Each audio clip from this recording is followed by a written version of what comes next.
ગુજરાત સરકારના આરોગ્ય અને પરિવાર કલ્યાણ વિભાગ હેઠળ આયુષ કચેરી, આયુર્વેદ શાખા, જિલ્લા પંચાયત તાપી દ્વારા વ્યારા શહેરની મિશ્ર શાળા ખાતે આયુષ મેળાનું ભવ્ય આયોજન કરવામાં આવ્યું હતું।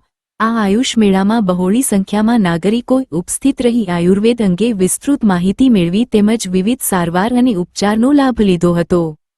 કાર્યક્રમના અધ્યક્ષસ્થાને જિલ્લા પંચાયત પ્રમુખ શ્રી જાલમસિંહ વસાવાએ જણાવ્યું હતું કે આયુર્વેદ માત્ર દવા નથી પરંતુ આરોગ્યપ્રદ જીવન જીવવાની એક ઉત્તમ જીવનશૈલી છે।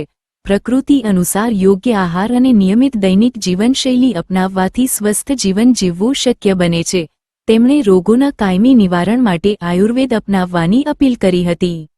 આ પ્રસંગે ધારાસભ્ય શ્રી મોહનભાઈ કોકણીએ આયુર્વેદ અને યોગ અપનાવી તન તથા મનને તંદુરસ્ત રાખીને દેશના સ્વસ્થ સમાજના નિર્માણ માટે સૌને પ્રેરણા આપી હતી। આયુષ મેળા દરમિયાન આઈસીડીએસ વિભાગ દ્વારા પૌષ્ટિક આહારનું પ્રદર્શન કરવામાં આવ્યું હતું।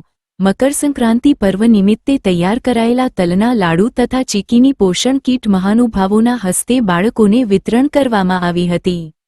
સાથે જ બાળકોને સુવર્ણ પ્રાશનના ટીપા પણ પીવડાવવામાં આવ્યા હતા। નોંધનીય છે કે આ આયુષ મેળામાં અંદાજે કુલ 1317 નાગરિકોએ આયુર્વેદ, હોમિયોપેથી, પંચકર્મ, અગ્નિકર્મ, મર્મ ચિકિત્સા, સુવર્ણ પ્રાશન, આયુર્વેદ અમૃત પાનક, ચાર્ટ પ્રદર્શન, આયુષ જીવનશૈલી તેમજ ઔષધીય વનસ્પતિઓના પ્રદર્શનનો લાભ લીધો હતો।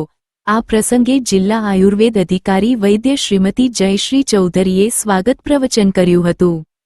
કાર્યક્રમમાં વ્યારા નગરપાલિકા પ્રમુખ શ્રી રીતેશભાઈ ઉપાધ્યાય, નગરપાલિકા સભ્ય શ્રી મૃણાલભાઈ જોશી, સામાજિક અગ્રણી નિલેશભાઈ ચૌધરી, હેમંતભાઈ તરસાડિયા, સીડીપીઓ શ્રીમતી જાસ્મીનાબેન, આયુર્વેદિક ડોક્ટરોની ટીમ, મેડિકલ સ્ટાફ, આંગણવાડી કાર્યકરો તેમજ મોટી સંખ્યામાં લાભાર્થીઓ અને બાળકો ઉપસ્થિત રહ્યા હતા।